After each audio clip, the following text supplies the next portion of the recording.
Okay, activity 66. We started this in class. Let's finish it right now. So we were discussing three different types of tax. We have a progressive tax, which means wealthier people pay more.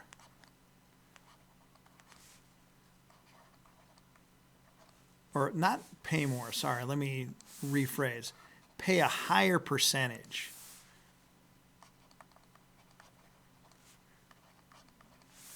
Because with a proportional tax, everyone pays the same percentage.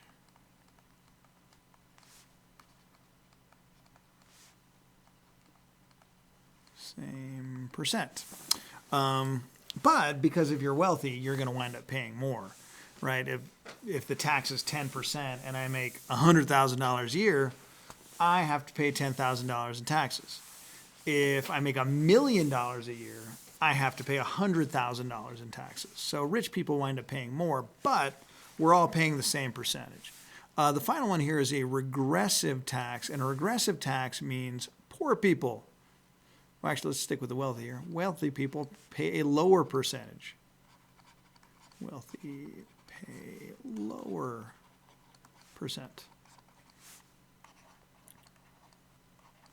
All right, so we did these in class, but a tax that requires each person to pay 3% regardless of income is a proportional tax. This is sometimes called the flat tax. And this was pretty popular in politics a few years ago. There was a politician, Steve Forbes, who just recommended, you know what, everybody in the United States pay 15%, and we can solve all our problems. Rich people pay 15, poor people pay 15. It'll be all right. He never got elected, though. He was an economist. Next, tax levied at 1% of the first $1,000 of income, 2% on the next $1,000 of income, and so on. This is a progressive tax. It gets more the more money you earn. The problem with this one, though, is once you get to $100,000, your tax is 100%, and that's bad. Next one, tax levied at 15% on the first 100, or on the first 1,000, 12% on the next 1,000. So this is regressive. So your tax is actually lighter the more you make. And again, lower as a percentage. So, all right, let's move on. So let's go to this. So you would think a regressive tax, which is kind of hard on poor people, government should work to avoid that and work more toward either progressive taxes or flat taxes. But we have regressive taxes kind of hidden all over the place here in the United States and elsewhere. So let's go to here. If a person with an income of $20,000 a year typically buys 10 gallons of gasoline per week, that is true usually. If you're wealthier, earning twice as much money, you tend to buy more gas. Wealthy people maybe travel for pleasure more often, longer trips for business meetings, but in general, people with more money tend to spend more money on gasoline. And if it's not gasoline, they're, using an airplane more often. They're flying to Hawaii or going to visit grandma's house in Colorado and flying instead of taking a car. So if we charge 40 cents per gallon, so this person paying $20,000 a year, they're going to pay $4 a week. This person buying $15 worth of 15 gallons of gas, they're going to wind up paying 15 times 40 cents is $6, right? 0.4 times 15 is $6. So the people making twice as much money, they're going to spend $6. So what kind of tax is this?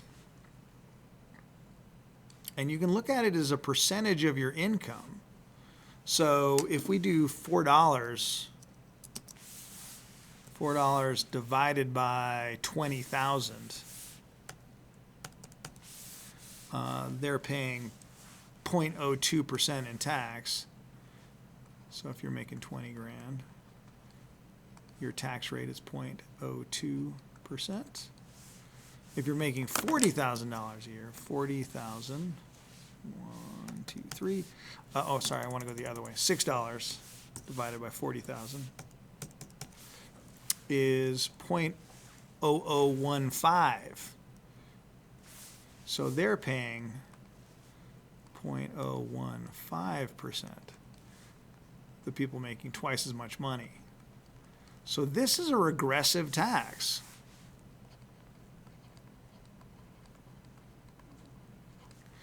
And people making less money wind up paying a higher percentage. They are,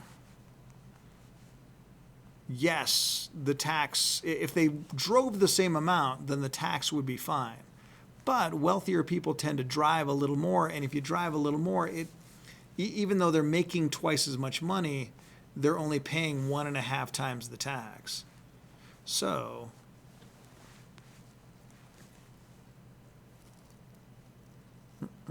at $40,000, you have double the income.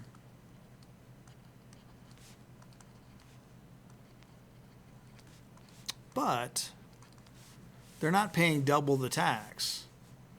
They're only paying a little bit, and they're buying more gas, but not twice as much gas. So they pay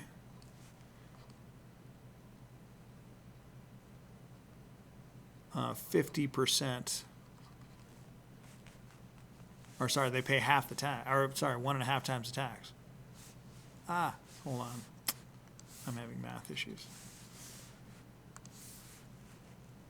So they have 2 times the income. They only pay 1.5 times the tax. And that's the total tax revenue coming in. So that makes it regressive. Also think that, what if they drove the same amount? If they drove the same amount, they'd be making twice as much money, and they'd be paying basically half the taxes proportionally. Okay, so sales taxes kind of work like this. Sales taxes are kind of rough. In order to make this less regressive, we'll talk about this in a bit. Maybe they only tax like luxury goods, like yacht gasoline or private airplane gasoline. But if you're just charging for regular gas like this, then yeah, this hurts poor people more than it hurts wealthy people. All right, next, number 5. Rick Morales, income of 50 grand, spends only 40,000 on taxable goods. Chet Burton, he has an income of 25,000 and he spends it all on taxable goods. So if there's an 8% sales tax, Mr. Morales is going to, so he's only buying this much. So you can do 40,000 times, and 8 is 0.08. I'm going to cheat and use a calculator. So 40,000 is 40,000 times 0.08 is 8%. Mr. Morales is going to pay $3,200 in sales tax. And $3,200 is 8% of his total income. I did this math. Oh, wait, let me double check. So 3,200 divided by 50,000, hold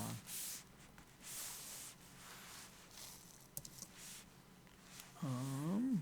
3,200 divided by 50,000 is 6.4% of his income. Sorry.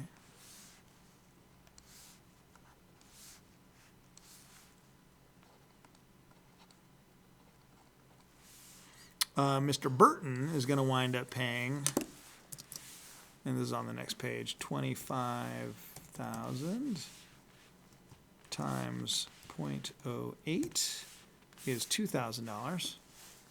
So Mr. Burton is going to pay $2,000 total, which is less money. But keep in mind, Mr. Burton is earning half the money that Mr. Morales is. He's not paying half the taxes. And because he spends all of his money on taxable goods, his effective tax rate is 8%. So, kind of getting to the end, is this a regressive tax, a progressive tax, or a proportional tax? So Mr. Burton is paying a higher tax rate even though he earns less money. So this is a regressive tax. And this tends to happen because people who are wealthier tend to spend more money on services. And services in a lot of states aren't taxed. If I go to a lawyer and spend money on a lawyer, there's no tax on that transaction in a lot of states. I don't know if there is in California. I think there isn't. So services are not taxable. If I go to my accountant, it's not taxable. If I go to my stockbroker, it's not taxable. Poor people tend not to have a personal lawyer or a personal tax accountant, and they do tend to spend more money on taxable goods, particularly on food. So poor people spend a higher percentage of their money on food, and if food has a sales tax on it, that's a pretty hefty tax. That's a regressive tax. It means a lot more to a person without much money and a lot less to somebody with money. So that is regressive. Next. All right, so we did this already. So since sales tax is a nominal or legal rate based on sales, why is it regressive? So this is kind of what we've been talking about. Sales tax kind of affects poor people more. They wind up paying a higher percentage of taxes. And states tend to use these because these are sort of these invisible amounts.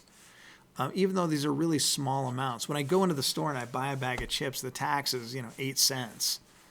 So nobody really pays attention to them. So they kind of work out politically fine, and nobody really makes much fuss about them. So they're these small amounts, but they're small amounts that if you're poor, they add up really quickly. If you're wealthy, I don't care. It's kind of the old adage, if I get a parking ticket, that really kind of hurts my bottom line. But if, Elon Musk parks illegally and gets a parking ticket, that's a regressive tax. That doesn't affect him a whole lot. So to make things less regressive, one of the things that a lot of states do is don't tax food. And we do that in California, though we do get a little judgy sometimes. If you buy an apple, there's no tax on it. If you buy a bag of potato chips, there's a tax on it. If you buy milk, no tax. If you buy a Diet Coke, tax. So one thing that states do is they don't tax food, and they do get kind of judgy with that sometimes, especially junk food. The other thing you could do is tax services. And some states do this. I'm not sure if California does or not. So wealthy people that are headed to, lawyers or accountants or kind of other services that are available to them, they'd have to pay a higher percentage of their income on that. So those are the big ones. So let's finish this off real quick. Suppose the government runs a pension fund for which all workers must contribute. All right. The employee contribution rate is 6.2%. So everybody's got to pay 6.2% on the first $84,900 of income. All income in excess of $84,990 is not taxed for pension purposes. So if you are not going to tax this, again, this is going to get kind of iffy right here. So the effective pension tax rate for a person earning $20,000 is 6.2%. For somebody earning $84,900, it's also 6.2%. But if it's for somebody making $169,800, so to get this number, they're only paying a tax on that first little bit. So we can see 6.2% of 8.4. Let me see. So 84900 times 0.062. So that's 6.2%. So $5,263. All right, so and 80 cents. So I'll go 5264. So this person right here pays $5,264 in tax. So does this person. So this person pays $5,264 in tax. So they're paying the exact same tax amount as this person right here. And this person right here is earning, is this twice as much? This is double. So this person is, I'm not even going to do the math. This person is paying half the taxes, percentage-wise. They're only paying 3.1% in tax. So the tax rate up to $84,000 is proportional, right? It's a flat tax. Everybody earning less than $84,900 is paying the exact same percentage, nice and fair. But if you're earning more than $84,900, this is a regressive tax.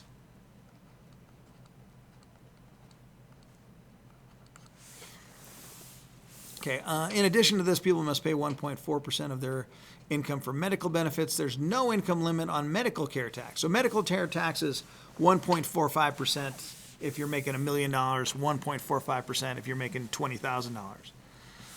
So this makes it less regressive.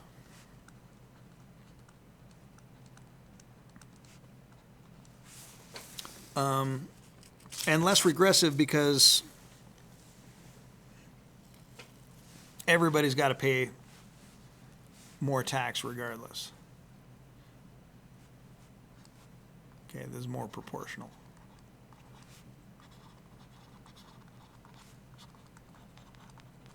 So I don't have this on here, and this used to be a question on the kind of old bit of this. If you're running a government, do you want progressive taxes, regressive taxes, or proportional flat taxes? What is it you're aiming for, and why is it our government keeps stumbling into regressive taxes? So anyway, that's that. That's it. That's the last one. There's no more activities after this. Woo! Last thing. You never have to do another one of these again. Lucky.